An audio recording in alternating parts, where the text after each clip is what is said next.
Hello दोस्तों, जैसा कि आप सब जानते हैं कि 18 नंबर का तो एग्जाम में सिर्फ एमसीक्यू ही आने वाला है। तो आइए आज हम एक और चैप्टर का एमसीक्यू प्रिपेयर करते हैं। चैप्टर का नाम है हाउ डू ऑर्गेनिजम्स रिप्रोड्यूस। तो हेलो दोस्तों, मेरा नाम है आयुष अग्रवाल और बढ़ते हैं हम वीडियो की तरफ।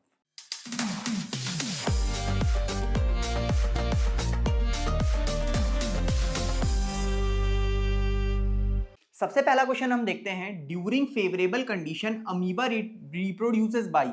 अगर कंडीशंस फेवरेबल होती हैं तो अमीबा कौन से मेथडोलॉजी से रिप्रोड्यूस करता है? पहला ऑप्शन है मल्टीपल फिशन, दूसरा बाइनरी फिशन, तीसरा बडिंग और चौथा फ्रैगमेंटेशन। तो दोस्तों इसका आंसर है बाइनरी फिशन, लेकिन कुछ स्पेशल केसेस में वो मल्टीपल फिशन से भी करता है। ठीक है, नेक्स्ट क्वेश्चन की तरफ बढ़ते हैं। बोलता है the features of the reproduction common to amoeba, yeast and Spirogyra is. Amoeba, yeast और स्पायरोगायरा इन सब के रिप्रोडक्शन के मेथडोलॉजी में क्या कॉमन है? पहला, दे रिप्रोड्यूस असेक्सुअली। तो बिल्कुल सही है, ये तीनों असेक्सुअली रिप्रोड्यूस करते हैं। ठीक है, वैसे ये सारे के सारे यूनिसेल्यूलर नहीं है, इसमें से एक आध यूनिसेल्यूलर है, सेक्सुअली रिप्रोड्यूस नहीं करते हैं। दे आर मल्टीसेल्यूलर में अगर देखेंगे तो अमीबा जो है वो यूनिसेल्यूलर है। तो इसका आंसर हो जाएगा they reproduce asexually. Next question देखते हैं, the ability of the Plasmodium cell to divide into multiple cell. Plasmodium की वो एबिलिटी जिससे वो एक सेल से मल्टीपल सेल्स में डिवाइड हो जाता है, उसको हम क्या बोलते हैं? तो दोस्तों इसका आंसर है मल्टीपल फिशन। क्या होता है? प्लास्मोडियम एक सेल से मल्टीपल सेल्स में डिवाइड हो जाता है और इस प्रोसेस को हम बोलते हैं मल्टीपल फिशन।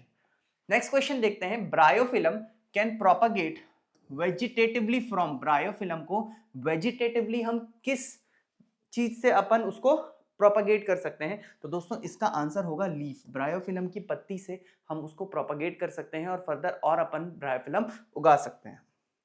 नेक्स्ट क्वेश्चन देखते हैं, बोलता है the vegetative propagation refers to the formation of new plants. ठीक है, वेजिटेटिव प्रोपगेशन में न्यू प्लांट्स बनते हैं, क्या चीज से बनते हैं? ठीक है, तो स्टेम तो बिल्कुल सही है, लेकिन स्टेम चारों ऑप्शन में है। ठीक है, स्टेम के अलावा फ्लावर से नहीं बनता है। ठीक है, तो ये वाला ऑप्शन गलत हो गया। लीफ सही है, तो लीफ इसमें है और इसमें है।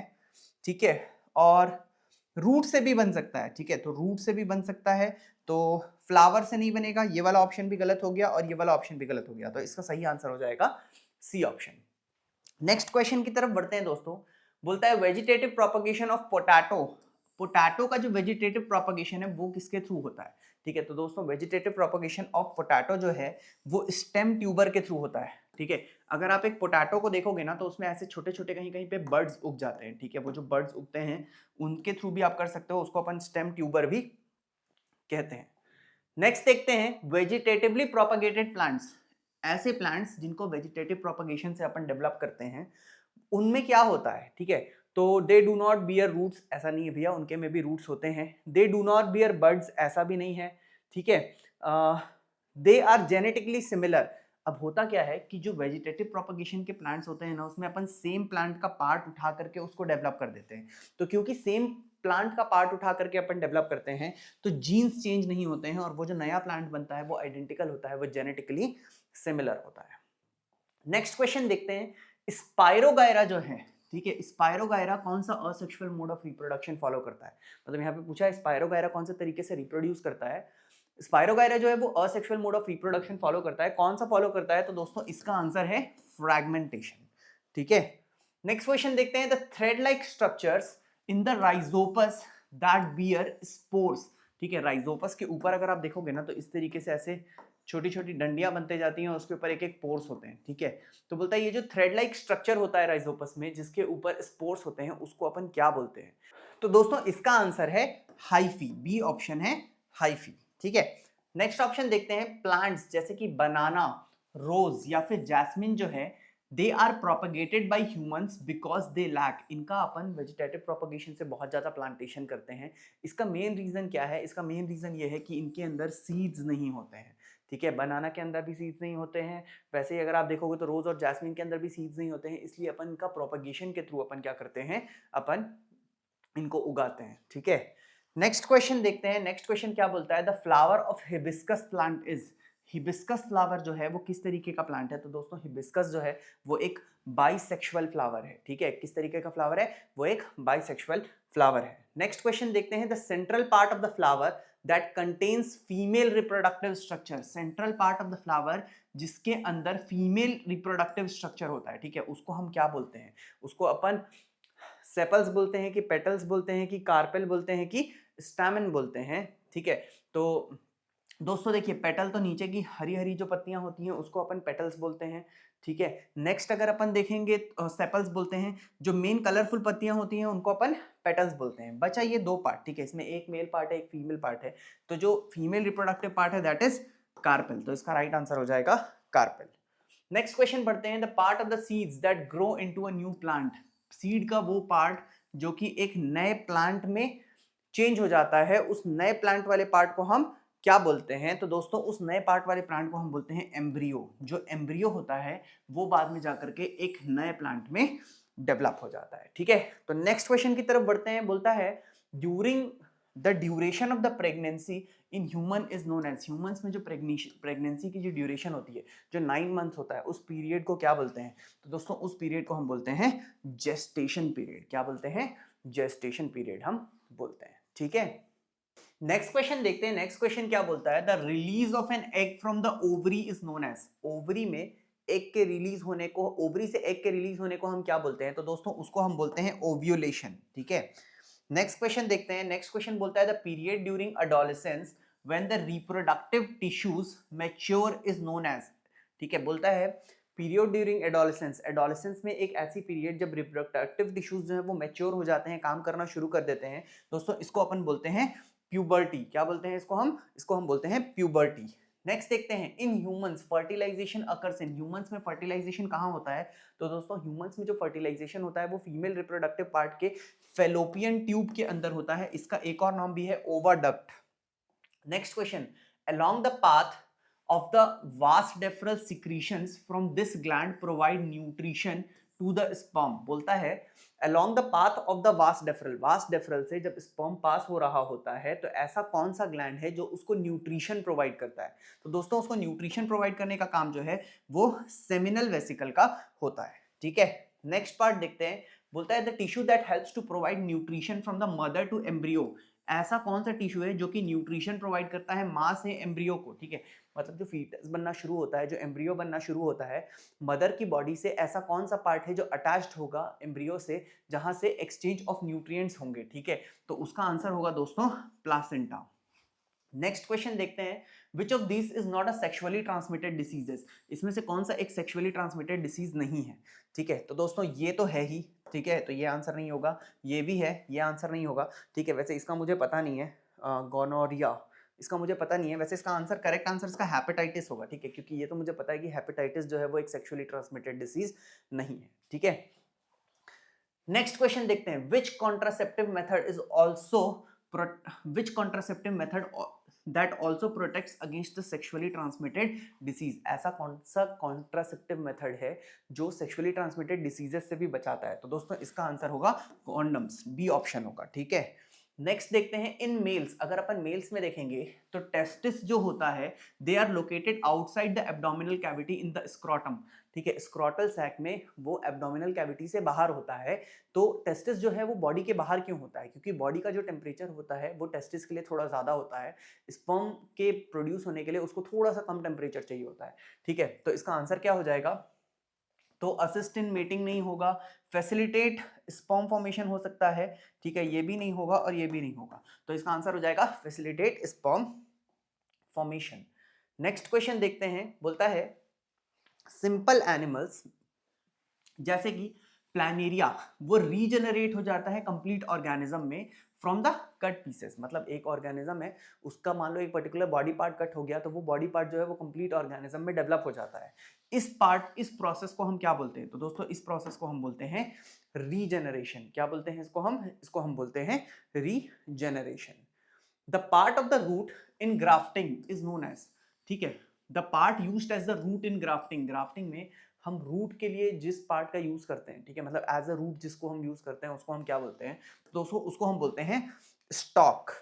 नेक्स्ट ऑप्शन देखते हैं, in human females fertilization occurs in, ठीक है। अगर अपन ह्यूमन फीमेल्स में देखेंगे तो फर्टिलाइजेशन कहां पे होता है? फर्टिलाइजेशन फीमेल बॉडी के अंदर ओविडक्ट में होता है, ठीक है। कहां पर होता है? ओविडक्ट के अंदर होता है। Which is not a correct reason for practicing vegetative propagation, इसमें से कौन सा कारण सही नहीं है वेजिटेटिव प्रोपगेशन फॉलो करने का? तो बोलता है to grow plants with non viable seeds. भाई नॉन वायबल सीड्स जैसे कि बनाना, उसके लिए तो अपन यूज करते हैं, तो ये पॉइंट सही नहीं होगा। It is easier than sowing, ये भी सही है, सोइंग से ज्यादा आसान होता है वेजिटेटिव प्रोपगेशन, इसलिए वेजिटेटिव प्रोपगेशन का यूज करते हैं। Results in earlier seed production, ये भी सही है। अगला, obtains better plants than species, तो ये इसका सही आंसर हो जाएगा।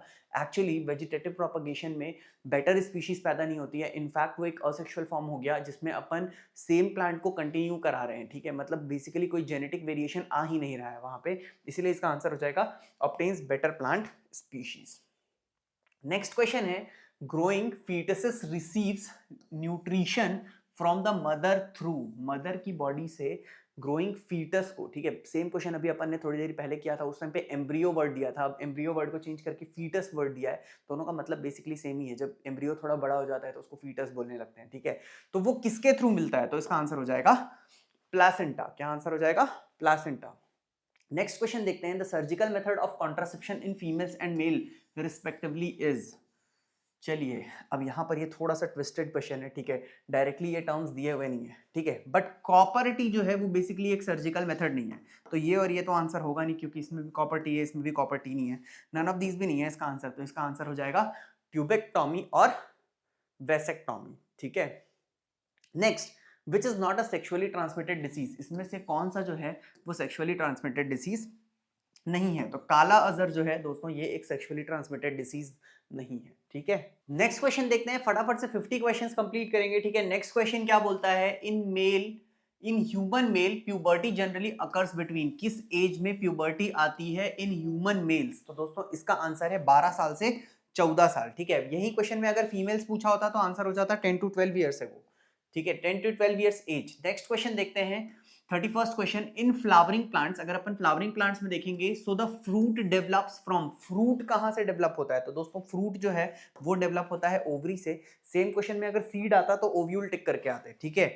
नेक्स्ट क्वेश्चन देखते हैं, which of the following gland, इसमें से ऐसा कौन सा ग्लैंड है which provides nutrition to the sperm and helps in their mobility? तो दोस्तों इसका करेक्ट आंसर होगा सेमिनल वेसिकल। सेमिनल वेसिकल जो होता है वो न्यूट्रिशन भी प्रोवाइड करता है स्पर्म को और साथ में उसको मोबिलिटी भी प्रोवाइड करता है। नेक्स्ट क्वेश्चन देखते हैं, नेक्स्ट क्वेश्चन अगर अपन देखेंगे, so the female reproductive organ in the flower, flower का जो फीमेल रिप्रोडक्टिव ऑर्गन होता है वो कौन सा होता है, ठीक है। बोलता है उसमें से कौन कौन से ऑर्गन जो है वो फीमेल रिप्रोडक्टिव ऑर्गन में होते हैं। तो दोस्तों अगर आपको शेप याद होगा तो शेप इस तरीके का होता है, ठीक है। इसमें नीचे वाले को बोलते हैं ओवरी, क्या बोलते हैं? ओवरी। तो देखते हैं इसमें ओवरी किसमें किसमें है, इसमें तो है नहीं, तो ये ऑप्शन गलत होगा, इसमें है, इसमें है और इसमें भी नहीं है, तो ये ऑप्शन गलत होगा, ठीक है। इसको बोलते हैं स्टिग्मा और ये वाले को बोलते हैं स्टाइल, ठीक है। तो ये देखो स्टाइल और ये थैलेमस आ गया, तो ये तो है नहीं, स्टिग्मा, स्टाइल एंड ओवरी, तो सी ऑप्शन इसका करेक्ट ऑप्शन हो जाएगा। नेक्स्ट क्वेश्चन देखते हैं, नेक्स्ट क्वेश्चन क्या बोलता है, which plant uses bud in leaf for propagation? Bud, leaf में जो बर्ड्स होते हैं उनके थ्रू प्रोपगेशन अपन कौन से प्लांट में करते हैं? तो दोस्तों इसका सही आंसर होगा ब्रायोफाइलम, ठीक है। नेक्स्ट क्वेश्चन देखते हैं, transfer of pollen from one plant flower to another stigma of the same species is known as, इसको बोलते हैं क्रॉस पॉलिनेशन। अगर सेम फ्लावर के स्टिग्मा से उसमें जाता तो अपन उसको बोलते हैं सेल्फ पॉलिनेशन, ठीक है। नेक्स्ट देखते हैं दोस्तों, नेक्स्ट क्या बोल रहा है, इन मेल जो टेस्टिस होता है वो क्या क्या प्रोड्यूस करता है? तो दोस्तों टेस्टिस जो है वो मेल गैमेट प्रोड्यूस करता है जिसका नाम है स्पर्म और साथ में हार्मोन्स भी प्रोड्यूस करता है, ठीक है। तो ये इसका करेक्ट आंसर हो जाएगा। एक तो फीमेल पार्ट है, ठीक, तो ये दोनों आंसर होगा ही नहीं और आंसर ए ऑप्शन होगा इसका। नेक्स्ट क्वेश्चन देखते हैं, बोलता है testis are located outside the abdominal cavity, testis जो है वो एब्डोमिनल कैविटी से बाहर होते हैं, स्क्रोटम में होते हैं, क्यों आता है ऐसा? सेम क्वेश्चन अभी अपन ने थोड़ी देरी पहले भी किया था, टेम्परेचर मेंटेन करने के लिए आता है, ठीक है, लोअर टेम्परेचर चाहिए होता है, तो बोलता है स्पर्म फॉर्मेशन जो है दैट रिक्वायर्स लोअर टेम्परेचर, इसीलिए वो बॉडी के बाहर होता है, ठीक है। बी और सी ऑप्शन में कंफ्यूज नहीं होंगे। नेक्स्ट बोलता है आईयूसीडी क्या चीज के लिए यूज होता है, ठीक है। तो वैसे तो ये क्वेश्चन आपके सिलेबस का नहीं है, ठीक है, इसमें आ गया गलती से। आईयूसीडी होता क्या है? तो that is inter uterine contraceptive devices, ठीक है। तो इंटर यूट्राइन कॉन्ट्रासेप्टिव डिवाइसेस मतलब कॉन्ट्रासेप्टिव डिवाइसेस है ये। तो अपन क्या चीज के लिए इसको यूज करेंगे? तो कॉन्ट्रासेप्शन के लिए इसको यूज करेंगे, ठीक है। कॉपर टी इसका एग्जाम्पल हो सकता है। नेक्स्ट क्वेश्चन देखते हैं, ऐसी जगह फीमेल में जहां पर दो ओविडक्ट मिलते हैं, ठीक है, और एक इलास्टिक स्ट्रक्चर बनाते हैं, उनको क्या बोलते हैं? ठीक है, मतलब अगर आप स्ट्रक्चर देखोगे तो ये एक ओविडक्ट हुआ, ये एक ओविडक्ट हुआ, ये जो दोनों ओविडक्ट यहां पर मिल रहे हैं, तो दोस्तों इसको हम बोलते हैं यूट्रस। क्या बोलते हैं? यूट्रस बोलते हैं। नेक्स्ट क्वेश्चन देखते हैं, identify the sexually transmitted disease. इसमें से कौन सा सेक्सुअली ट्रांसमिटेड डिसीज है? ठीक है, तो दोस्तों इसमें से जो साइफल्स है, ये जो है ये एक सेक्सुअली ट्रांसमिट डिसीजेस है। ठीक है, नेक्स्ट देखते हैं, the male reproductive part of a flower is known as. Flower के मेल रिप्रोडक्टिव पार्ट को क्या बोलते हैं? तो कौन कौन सा एकदम नहीं है? ओव्यूल एकदम नहीं है, ओवरी एकदम नहीं है। ठीक है, अब स्टिग्मा और स्टैमेन में कंफ्यूजन हो सकता है। तो अभी अभी मैंने पढ़ाया था, फीमेल रिप्रोडक्टिव पार्ट जो है वो इस तरीका था, स्टिग्मा, स्टाइल और ओवरी बोलते हैं। तो स्टिग्मा तो इसका एक पार्ट हो गया, तो आंसर हो गया स्टैमेन। बेसिकली इस तरीके से होता है और इसके ऊपर पॉलन ग्रेन लगा हुआ होता है। बोलता है pollen grain, next question, pollen grain transfer from anther to stigma of the same flower. Same flower में चले जाएगा तो उसको क्या बोलेंगे? तो अभी अभी बताया था, सेम फ्लावर में चले जाएगा तो उसको बोलेंगे सेल्फ पॉलिनेशन। क्या बोलेंगे? Self pollination. नेक्स्ट क्वेश्चन बोलता है the reproductive structure of bryophyllum that can grow a new plant from the leaf is called. ऐसा कौन सा रिप्रोडक्टिव स्ट्रक्चर जो है वो लीफ में पैदा हो जाता है जिससे न्यू प्लांट उगा सकते हैं? तो दोस्तों लीफ में छोटे छोटे बर्ड्स आ जाते हैं जिसके थ्रू आप न्यू प्लांट्स उगाते हो। ठीक है, नेक्स्ट देखते हैं, in humans the embryo receives nutrition through. अगर अपन ह्यूमंस में देखेंगे तो जो एम्ब्रियो होता है, ठीक है, सेम क्वेश्चन अभी फिर से आया था, फीटस नाम से भी आया था, एम्ब्रियो नाम से भी आया था, उसको न्यूट्रिशन कहां से मिलता है? तो उसको न्यूट्रिशन मिलता है डिस्क लाइक स्ट्रक्चर प्लासेंटा से। नेक्स्ट क्वेश्चन देखते हैं, in males the common duct for sperm and urine is. ठीक है, तो पेनिस के अंदर एक डक्ट होता है जिसमें से यूरिन भी पास होती है, स्पर्म भी पास होता है, उस डक्ट का नाम क्या है? तो उस डक्ट का नाम है यूरेथ्रा। ठीक है, कंफ्यूज हो सकते हो, यूरेटर में और यूरेथ्रा में दो किडनी है, दोनों से दो पाइप्स आती हैं, उस पाइप का नाम है यूरेटर। एक ब्लैडर में जाके मिल जाती है, उस ब्लैडर का नाम है यूरिनरी ब्लैडर, और जिस पाइप से पास होती है उसका नाम है यूरेथ्रा। ठीक है, next question, the female reproductive cell is known as. Female reproductive cell को हम क्या बोलते हैं? तो फीमेल रिप्रोडक्टिव सेल को हम बोलते हैं ओवम। क्या बोलते हैं हम? ओवम। फटाफट से 4 क्वेश्चंस बने हैं, बचे हुए हैं, उनको भी फटाफट से देख लेते हैं। नेक्स्ट क्वेश्चन देखते हैं, नेक्स्ट क्वेश्चन क्या बोलता है, in sexual reproduction the zygote is formed by. Zygote कौन से प्रोसेस से बनता है? तो दोस्तों अगर अपन ह्यूमंस में देखेंगे या सेक्सुअल रिप्रोडक्शन में देखेंगे तो फर्टिलाइजेशन जो है वो मस्ट होता है, और जाइगोट हमेशा फर्टिलाइजेशन से बनता है। नेक्स्ट क्वेश्चन देखते हैं, fertilization in human female occurs in the. कौन सी जगह पर ह्यूमन फर्टिलाइजेशन होता है? कई बार ये क्वेश्चन आ चुका है। ठीक है, इसका आंसर है फेलोपियन डक्ट, या फिर इसको ओवाडक्ट भी बोल सकते हैं। ठीक है, ओवाडक्ट भी आंसर हो सकता है। नेक्स्ट क्वेश्चन देखते हैं, ओविडक्ट भी हो सकता है। नेक्स्ट आंसर देखेंगे तो 49th क्वेश्चन क्या बोलता है, the primary male reproductive organ that produces sperm is. Sperm का प्रोडक्शन कहां पर होता है? तो दोस्तों स्पर्म का प्रोडक्शन जो है वो टेस्टिस में होता है। Last question, the process of shedding of the uterine leaning in a female occurs during. Uterine leaning जो है उसकी शेडिंग फीमेल में किस टाइम पर होती है? तो दोस्तों वो होती है मेंस्ट्रुएशन के टाइम पे। कब होती है? That is during menstruation. ठीक है, तो दोस्तों यहां पर हमने 50 एमसीक्यूज कवर किए हैं how do organisms reproduce chapter के। आप इसी तरीके से और 50 एमसीक्यूज जो है वो बाकी चैप्टर्स की भी प्रैक्टिस कर सकते हैं। आपको बस नीचे जाकर के लिंक के थ्रू दूसरे वीडियोस में जाकर के आपको वो पार्ट्स कंप्लीट करने होंगे। तो दोस्तों अगर आपको ये वीडियो पसंद आया हो तो वीडियो को लाइक, शेयर एंड सब्सक्राइब करें, और ज्यादा से ज्यादा अपने दोस्तों के साथ भी शेयर करें। तो आज के लिए बस इतना ही।